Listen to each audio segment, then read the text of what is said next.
Hello. कैसे आप लोग? मजे में हो तो? हाँ, मजे में रहने भी चाहिए। तो आज से हम लोग डिस्कस करने जा रहे हैं डेफिनेट इंटीग्रेशन।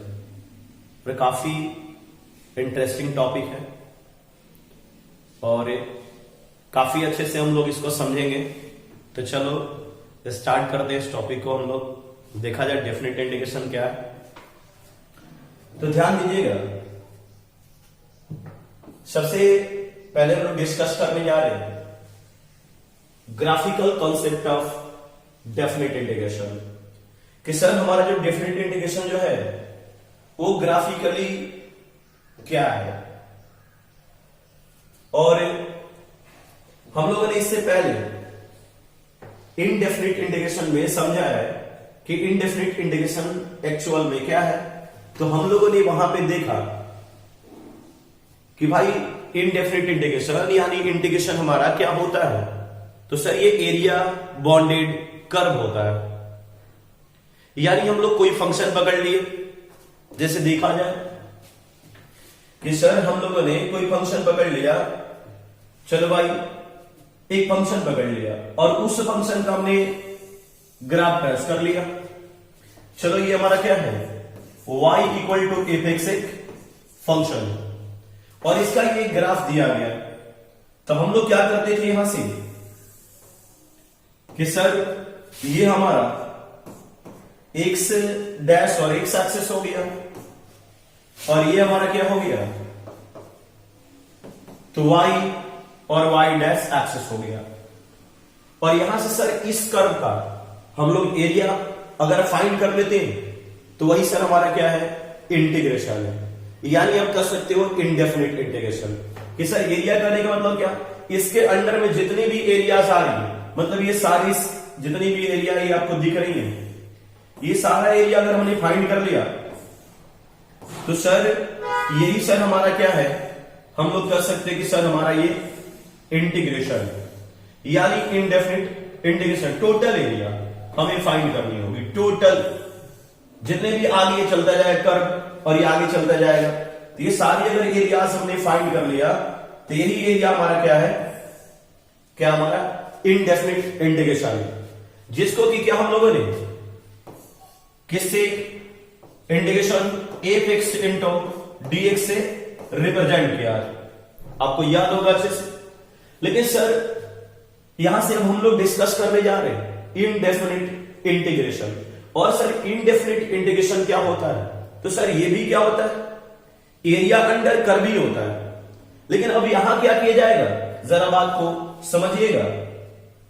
यहां क्या कर दिया जाएगा, आपका एरिया को फिक्स कर दिया जाएगा कि आपको क्या, यहां से यहीं तक एरिया फाइंड करनी है, यहां से यहीं तक एरिया आपको फाइंड करनी है। ध्यान देना, ये फिक्स कर दिया जाएगा इस तरह कि बस कितना ही एरिया में फाइंड करनी। तो मतलब क्या, अगर मैं इस एरिया को अगर फाइंड कर लेता हूं, इस एरिया को, इस पूरे एरिया को, तो यहां क्या कर दिया गया, आपको फिक्स कर दिया गया कि भाई इस एरिया को मुझे फाइंड करना है। और अगर मैंने इस एरिया को फाइंड कर लिया तो सर जो एरिया आएगा वही सर क्या हो जाएगा, हमारा डेफिनेट इंटीग्रेशन कहलाएगा। क्योंकि सर हमें ऑलरेडी पता है कि सर हमारा इंटीग्रेशन क्या होता है, तो एरिया बॉन्डेड कर्व होता है। और सर डेफिनेट इंटीग्रेशन क्या होगा, तो जो सर कर्व है उसकी फिक्स एरिया होगी। यही सर हमारा डेफिनेट इंटीग्रेशन है। लेकिन सर अब बात होती है सर कैसे इसे फाइंड करेंगे।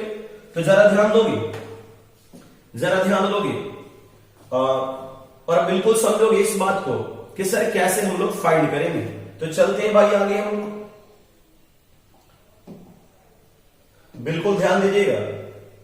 अब देखा जाए सर कैसे फाइंड करेंगे इसे। तो चलो मैंने एज्यूम कर लिया भाई कि है ना क्या, हाँ कुछ दूसरा कलर ले रहा हूं। चलो मैं ये कलर टेक कर लिया कि चलो भाई क्या ना, ये किसी फंक्शन का ये ग्राफ है, किसी फंक्शन का ग्राफ। सर क्या हो गया, y equal to f x function का ग्राफ। और इधर से हमने क्या कर लिया, ये एक्स एक्सिस टेक कर लिया और इधर से क्या कर लिया हमने, वाई एक्सिस चेक कर लिया, राइट। ये एक्स डैश हो गया, आपका ये एक्स हो गया, और ये वाई, और ये वाई डैश हो गया। ये तो जानते हैं आप सर हमारा ओरिजिन होता है।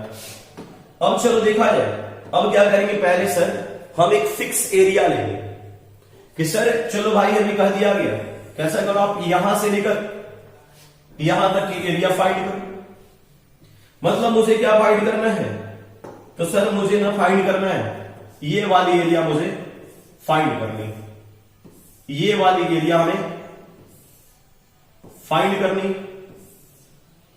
बिल्कुल अच्छे समझोगे, कुछ विशेष है नहीं, लेकिन क्या ध्यान नहीं दोगे तो फिर समझ में नहीं आएगा। ये एरिया मुझे फाइंड करनी, ये एरिया मुझे फाइंड करनी, क्योंकि सर ये फिक्स एरिया हो गया। अब सर फाइंड कैसे करेंगे, तो आपको पता है कि सर ये हमारा क्या हो गया, ओरिजिन हो गया, ये हमारा ओरिजिन हो गया, राइट।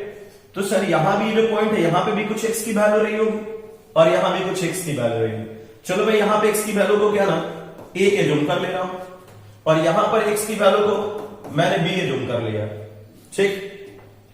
अब देखा जाए, अब सर क्या हो गया कि मुझे एरिया तो फाइंड करनी, यानी मुझे इंटीग्रेशन तो फाइंड करना है, और भाई किस फंक्शन का, इस फंक्शन के, तो हम लोग F x into D x तो लिखते हैं, लेकिन सर कहां से कहां तक की फाइंड करनी है, तो सर यहां से यहां तक। और सर ये एक्स की वैल्यू, तो क्या करते हैं, इसको यहां बैठा देते, ये ए हो गया और ये बी हो गया, और सर यहां जो है ये एक्स की वैल्यू, और इसे क्या बोलते हैं हम लोग, लोअर लिमिट बोलते हैं, इसे अपर लिमिट बोलते हैं।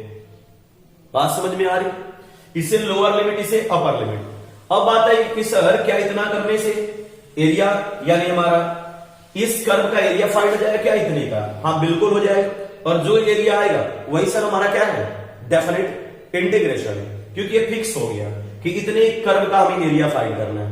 लेकिन अब सर आएगा कि ठीक है सर इतना तो आपने कर दिया, फाइंड कैसे करेंगे, तो देखो यहां से दिमाग क्या लगाया साइंटिस्ट लोगों ने, मैथमेटिशियन लोगों ने। पहले क्या करा उन लोगों ने कि यहां से इधर पूरा, इधर का एरिया फाइंड कर लिया, राइट, क्योंकि सर पूरा कर्व तो है, इधर भी एरिया से, इधर भी एरिया से, तो उन लोगों ने पहले इधर का फाइंड कर लिया। फिर क्या किया उन लोगों ने क्या किया, यहां से इस पॉइंट से इधर का एरिया फाइंड कर लिया। अब बोलो सर इधर तो दिख नहीं रहा भाई, एरिया तो होगी इधर भी, इधर का फाइंड कर लिया। अब देखो इस टोटल एरिया में से, मतलब यहां से इधर में से अगर मैं इधर वाला माइनस कर दूं तो क्या ये बीच वाला निकल जाएगा, हाँ बिल्कुल निकलेगा। और यही इन लोगों ने दिमाग लगाया, और ऐसे ही क्या इन लोगों ने इस एरिया फाइंड कर लिया। पहले क्या किया इन लोगों ने, भाई यहां से इधर का फाइंड कर लिया, फिर यहां से इधर का फाइंड कर लिया, तो टोटल में से इसको माइनस कर दिया तो बचेगा क्या, ये वाला। और इस तरह इन लोगों ने एरिया फाइंड कर लिया। तो आई थिंक ग्राफिकल कॉन्सेप्ट आपका क्लियर हो चुका होगा कि कैसे सर हम लोग एरिया फाइंड करेंगे डेफिनेट इंटीग्रेशंस के अंदर। लेकिन देखो ये ग्राफिकल कॉन्सेप्ट था, अब हम लोग आगे बढ़ रहे हैं मैथमेटिकली, यानी मैथमेटिकल कॉन्सेप्ट के ऊपर। और देखा जाए सर इसका मैथमेटिकल कॉन्सेप्ट क्या है, तो ध्यान दोगे इसका मैथमेटिकल कॉन्सेप्ट क्या है। थोड़ा चेंज कर लेते हैं, चलो देखा जाए। अब यहां से जरा समझते हैं इस बात को, सर इसका मैथमेटिकल कॉन्सेप्ट क्या है। तो ध्यान दोगे, मैं लिख रहा हूं, जरा ध्यान देना इस बात को। If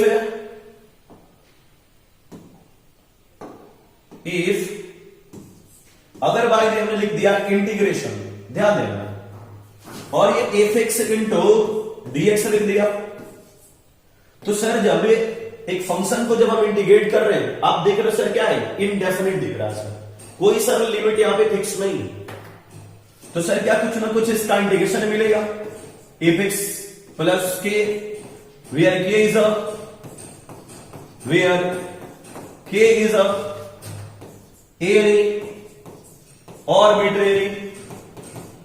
arbitrary constant, any arbitrary constant, ये आप समझते हो। तब तो देखो ना, ये अगर इतना है तो आप बोलोगे कि सर ये जो है ये तो सर हमारा इनडेफिनिट इंटीग्रेशन है। हाँ बिल्कुल, ये हमारा क्या है, इनडेफिनिट इंटीग्रेशन। अब देखा जाए, अब हमने क्या कर दिया कि सर यहां पर हमने इसे लिमिट दे दिया कि भाई a टू b तक ही हमें क्या करनी है, वैल्यू फाइंड करनी है। और a टू b तक ही वैल्यू फाइंड करनी है तो क्या एरिया हमने फिक्स कर दिया, और जैसे ही एरिया फिक्स कर दिया ये किस में कन्वर्ट हो गया, डेफिनेट इंटीग्रेशन में कन्वर्ट हो गया। यानी सर ये एपेक्स इंटू डीएक्स हो गया। अब यहां से क्या हो जाएगा सर, ये एपेक्स इसका इंटीग्रेशन मिला था प्लस के, लेकिन सर अब क्या आ गया, ये लिमिट्स भी आ गया ए टू बी। अब जस्ट अभी आपको हमने बताया था कि क्या करोगे, कैसे एरिया फाइंड करोगे। तो पहले सर आप बी पॉइंट तक एरिया फाइंड कर लोगे, फिर क्या ए पॉइंट तक एरिया फाइंड करके उसे माइनस कर लोगे। तो यहां भी कुछ ऐसा ही करेंगे, कुछ ऐसा ही क्या यही करेंगे। तो पहले क्या करेंगे, बी तक एरिया फाइंड करेंगे, मतलब बी एक्स की वैल्यू, आप जानते हो एक्स की वैल्यू, ये एक्स की वैल्यू, यानी वैल्यू जो है ये ए टू बी लिखा है, ये एक्स है सर। अब क्या करेंगे, यहां पे वैल्यू पुट करेंगे। तो जैसे ही पुट करेंगे क्या बनेगा, एफ बी प्लस के बनेगा। और फिर हमने क्या किया, देखो बी पॉइंट तक का निकल गया, बी पॉइंट तक का, यानी कुछ इस तरह से हमारा था, इस तरह से कर्व था हमारा, इस तरह हमारा कर्व था। हमने यहां तक की एरिया फाइंड करे थे, ये एरिया हमें फाइंड करना था। तो सर ये बी पॉइंट था, ये पॉइंट था, तो हमने क्या करा, इधर का पहले एरिया फाइंड कर लिया, यहां से इधर तक। तो वही क्या हो गया, ये हो गया, फिर माइनस हो जाएगा, फिर यहां से इधर तक की, तो क्या हो जाएगा, ये हो गया आपका एफ, और एक्स की वैल्यू क्या होगी, ए होगी, और प्लस क्या हो गया, ये आपका के हो गया, राइट। अब क्या करेंगे, यहां से ब्रैकेट को हटा देंगे, तो देखोगे क्या हो गया, एफ बी प्लस के और माइनस एफ ए माइनस के हो गया, और के कैंसल, क्लियर है बातें। अब यहां से क्या मिल गया, F B minus F A मिल गया, यानी F B minus F A मिल गया। और देखोगे यहां से डेफिनेट इंटीग्रेशन का एक फार्मूला मिल गया। लेकिन फार्मूला तो अलग की बात, इस कॉन्सेप्ट को ध्यान रखना है, इस कॉन्सेप्ट को कि सर कैसे हम लोग फाइंड कर रहे हैं। पहले हमने क्या करा, इसको सोल्व कर लिया, फिर अपर लिमिट को पुट कर दिया, फिर माइनस करके लोअर लिमिट को पुट कर दिया, तो सर क्या निकल गया, हमारा डेफिनेट इंटीग्रेशन निकल गया। अब देखो यहां पर के प्रेजेंट नहीं, और सर के प्रेजेंट नहीं है मतलब के कैंसिल हो चुका है, हट चुका है। और जैसे ही के सर निकल गया, हम लोग क्या बोलते हैं कि सर ये डेफिनेट इंटीग्रेशन हो गया, क्योंकि के की वजह से हमारा इंटीग्रेशन क्या होता है, कांस्टेंट की वजह से ही हमारा इंटीग्रेशन क्या होता है, इनडेफिनिट हो जाता है। लेकिन सर यहां पे देखो के और के क्या हो गया, कैंसिल हो गया। अब ये के यहां पर प्रेजेंट नहीं है, और इस वजह से सर क्या हो गया, हमारा ये डेफिनेट इंटीग्रेशन हो गया, और यहां से हमारा एक फार्मूला मिल गया। अब आगे बढ़ते हैं एग्जाम्पल की ओर, और एग्जाम्पल देखा जाए, एग्जाम्पल की ओर आगे बढ़ते हैं। तो ध्यान दोगे, अब देखोगे मैं एग्जाम्पल की बात कर रहा हूं, और फर्स्ट एग्जाम्पल देखा जाए, दे दिया गया question, evaluate integration 0 to pi by 2 cos x into dx, एक क्वेश्चन टेक कर लिया गया। अब बात है कि सर इसका डेफिनेट इंटीग्रेशन हम लोग कैसे फाइंड करेंगे।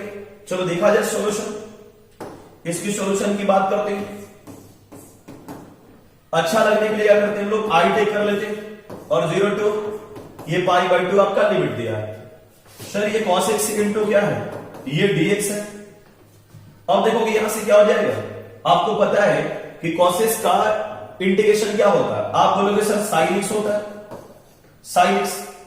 अब sin x लिखना, यहां पे प्लस के लिखने की कोई नीड नहीं, क्योंकि हमें ऑलरेडी पता हो चुका है कि सर के जो होगा वो क्या हो जाएगा, कैंसल हो जाएगा, इसलिए कोई नीड नहीं है के लिखने का। आप के अगर लिखते भी हो तो फिर कैंसल हो जाएगा सर, लेकिन अब के हम लोग नहीं लिखेंगे। अब क्या हो गया सर, ये 0 to पाई बाई 2 हो गया, लोअर लिमिट अपर लिमिट।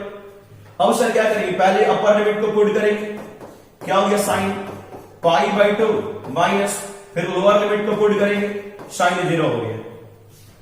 अब क्या हो जाएगा देखोगे तो क्या बात पकड़ में तो आ रही हो, और मैं उम्मीद करता हूं कि सभी को समझ में ये बातें आ रही होगी कि सर किस तरह हम लोग सोल्व कर रहे हैं।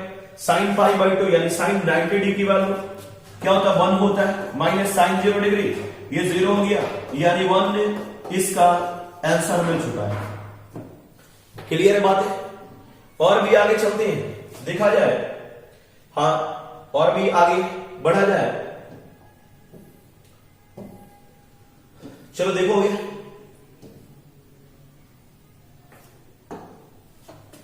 नेक्स्ट क्वेश्चन की ओर, और नेक्स्ट क्वेश्चन क्या है, evaluate integration 0 to 1 4x³ plus 3x² plus 2x plus 1 और इंटू ये dx हो गया। अब चलते हैं जरा सोल्व करते हैं, ध्यान दोगे। Solution I equal to integration 0 to 1 4x³ plus 3x² plus 2x plus 1 into dx। अब क्या हो गया सर, पहले इसको इंटीग्रेट करेंगे, तो चलो भाई इंटीग्रेट करते हैं। तो यहां पे हम लोग सेपरेट भी कर सकते हैं, लेकिन सेपरेट करने की कोई जरूरत नहीं है। आप इनडेफिनिट इंटीग्रेशन इतना पढ़ चुके हो कि आप डायरेक्ट भी कर सकते हो। ये कांस्टेंट है 4 बाहर निकल गया, और x³ का इंटीग्रेशन किस वाले फार्मूले पे, तो x to the power n वाले फार्मूले क्या होता है, तो x to the power n plus 1 divided n plus 1 plus k होता है। तो x टू द पावर 3 है तो क्या हो जाएगा, ये x to the power 1 add हो गया 4 डिवाइड 4 प्लस 3 इंटू इसमें भी क्या x के पावर 3/3 प्लस 2 हो गया, इसके भी पावर में 1 है, तो क्या हो गया भाई x के पावर 2 बाई ये 2 हो गया, और 1 इंटू dx, 1 का तो जानते ही हो 1 हो जाएगा। और सर यहां से हमारा लोअर लिमिट 0 है, अपर लिमिट 1 है। देखो 4 से 4 कैंसिल, 3 से 3 कैंसिल, 2 से 2 कैंसिल, यानी इधर क्या मिल गया x के पावर 4 मिल गया प्लस x³ मिल गया, और ये x² हो गया प्लस ये x हो गया, इतना हो गया, और ये 0 to 1 हो गया। अब हम लोग क्या करेंगे, लिमिट्स को पुट करेंगे। तो चलो भाई लिमिट को पुट करते हैं, क्या बात आ रही समझ में। लिमिट को पुट करेंगे तो देखोगे अपर लिमिट क्या होगा, पहले अपर लिमिट को पुट करेंगे, तो 1 की पावर 4 1, 1 की पावर 3 1, जहां पे भी x होगा वहां पे लिमिट आएगी 1 आएगा, 1² 1, फिर क्या एक से वहां भी 1। चलो भाई ये ब्रैकेट के अंदर आ गया, फिर क्या करते हैं माइनस। अब क्या करोगे, x के स्थान पे 0 को पुट करोगे, तो हर जगह तो सर x है, हर जगह 0 आएगा, 0 प्लस 0 प्लस 0 हो गया। अब क्या होगा, इसको ऐड कर लोगे तो कितना मिल जाएगा, देख लो जरा। तो सर ये क्या हो गया, हमारा 4 हो गया, और ये माइनस 0, ये क्या आ गया 4 आ गया, और सर ये हमारा क्या हो गया आंसर हो गया। तो क्या बातें समझ में बिल्कुल आ रही होगी। और भी चलो क्वेश्चंस करते हैं, एक और क्वेश्चन किया जाए और देखा जाए कि भाई कैसे करेंगे हम लोग। तो देखोगे ध्यान दो, यहां से नेक्स्ट क्वेश्चन की बात कर रहा हूं मैं, तो देखा जाए नेक्स्ट क्वेश्चन क्या है, यानी number 3, evaluate integration 0 to π/2 cos² x into dx। चलो सॉल्यूशन की बात करते हैं। सॉल्यूशन क्या हो जाएगा, I इक्वल टू 0 to π/2, और ये cos² x इंटू dx हो गया। क्या बातें समझ में आ रही है ना, हाँ बिल्कुल समझते हुए चलोगे तो फिर आगे कोई प्रॉब्लम नहीं होगा। cos² x और cos² x को कैसे आप सोल्व करते हो, आपको बताया गया 0 to π/2 हो गया। cos² x का फार्मूला क्या होता है बताएंगे क्या आप लोग, 1 प्लस cos 2x/2 इतना होगा क्या, और इक्वल टू क्या हो जाता है cos² x।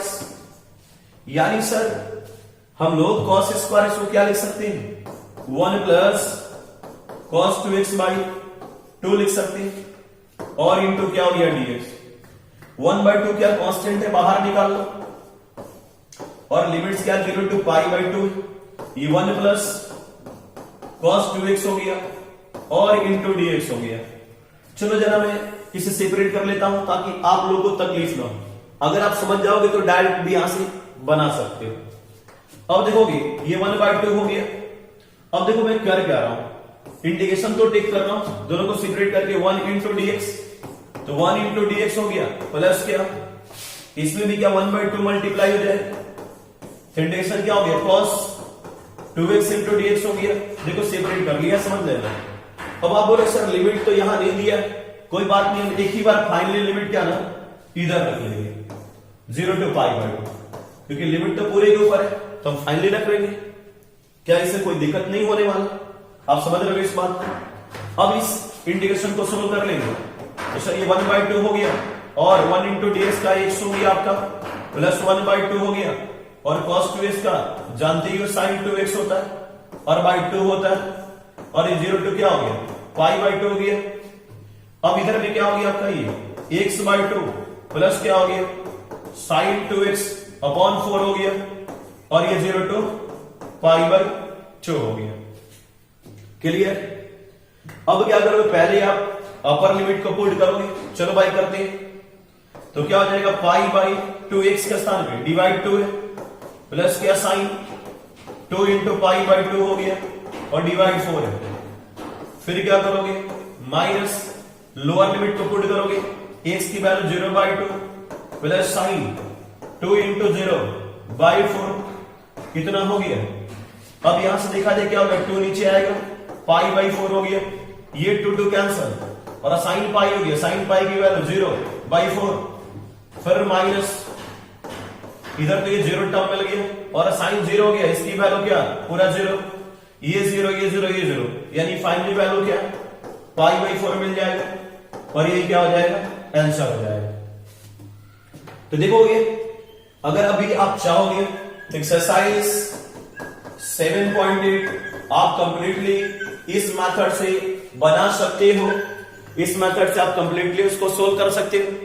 हाँ, एक्सरसाइज 7.8 को हम लोग और भी तरीके से बनाते हैं, एक समेशन मेथड होता है, उस मेथड से भी हम लोग बनाते हैं, बट क्या करते हैं उसमें एरिया को छोटे छोटे पार्ट्स में कट करते हैं, स्ट्रिप बनाते हैं और फिर उसको ऐड करते हैं और मतलब सम करके उसका एरिया फाइंड करते हैं, मतलब टोटल इंटीग्रेशन फाइंड करते हैं, तब वहां से हमारा डेफिनेट इंटीग्रेशन बनता है। लेकिन उस मेथड का कहीं पर कोई यूज नहीं है, आपसे एग्जाम में भी कभी पूछा नहीं जाएगा और कभी आई थिंक मुझे तो कभी जरूरत नहीं पड़ा इसका। लेकिन अगर फिर भी आप चाहते हो कि नहीं सर हाँ कि इस मेथड से भी हम लोग सीख सकते हैं और बना सकते हैं, तो मैं बता सकता हूं, लेकिन उस मेथड की कोई नीड नहीं है। आप यही सिंपल बेसिक मेथड्स को यूज करो और बिल्कुल सारे क्वेश्चंस आपका 7.8 और 7.9 दोनों का सभी क्वेश्चंस आप बना सकते हो।